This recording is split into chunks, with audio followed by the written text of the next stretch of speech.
flood to destroy the world. Let me tell you the oldest story in the world that is written is the epic of, what is it called today? Which country is Mesopotamia?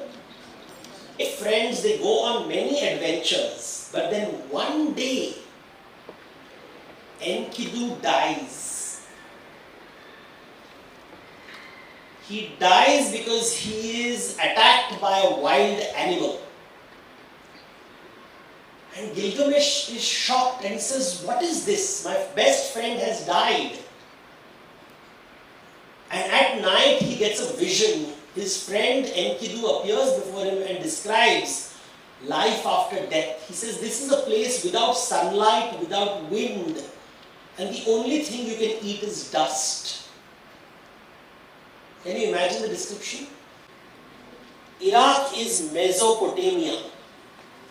I think इसमें academic subjects के लिए बहुत important है. तो career path के लिए I think this becomes part of the humanities, social sciences. Research में तो अच्छा है, but nowadays people are also interested because इससे कंटेंट क्रिएशन हो सकता है. जैसे टीवी शोज़ होते हैं, ये जो सोशल मीडिया में the lot of tele serials होते हैं, तो उनके लिए they need a lot of writers, advisers जिनको इसका नॉलेज होना चाहिए. तो करियर के लिए प्रॉस्पेक्ट्स बहुत है यहाँ पे, in terms of literature, in terms of social studies. Academic space है और फिर कंटेंट क्रिएशन स्पेस में भी है.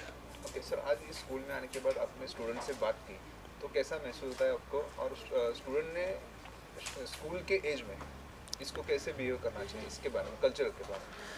आई थिंक कल्चर के बारे में हमको जितना डाइवर्सिटी एक्सपीरियंस करें उतना अच्छा है. जैसे अगर हम रामायण पढ़ रहे हैं तो हमें अलग अलग प्रांतों से रामायण जब हम पढ़ते हैं तो फिर हमारा माइंड एक्सपैंड होता है. आई थिंक ये मैं स्टूडेंट्स को रेकमेंड हमेशा करता हूँ कि केवल एक रामायण मत पढ़ना, अलग अलग रामायण पढ़ना. जैसे तमिल रामायण है, तेलुगु रामायण है, मराठी रामायण है, हिंदी रामायण है, असमीज़ रामायण है. तो अगर आप अलग अलग प्रांतों के रामायण पढ़ें, फिर out of India Cambodian Ramayana है, थाई रामायण है, और फिर of course original Valmiki Ramayana है, वो सब रामायण को जब पढ़ें तभी हमें भारतीय संस्कृति का अनुभव होता है. देखिए, इससे सबसे बड़ा टेक अवे यही रहा है कि हमेशा हमें सीखने के लिए जागृत रहना चाहिए. We should be curious to find out what is happening around us. And particularly अगर माइथोलॉजी के बारे में मेरे से पूछे तो मुझे लगेगा कि जो छोटी छोटी कहानियाँ इतने सिंपल वे से बच्चों के सामने रखी जाती हैं, इनसे उनके टूल किट में बहुत इंपॉर्टेंट टूल्स और एक स्किल्स बन जाते हैं उनको ज़िंदगी फेस करने के लिए. जब कभी मुश्किल में होंगे, वो कभी अप्स एंड डाउन्स आएंगे उनके, तो कहीं ना कहीं उनको ये बातें याद आएंगी और they'll be able to get over like the hurdles.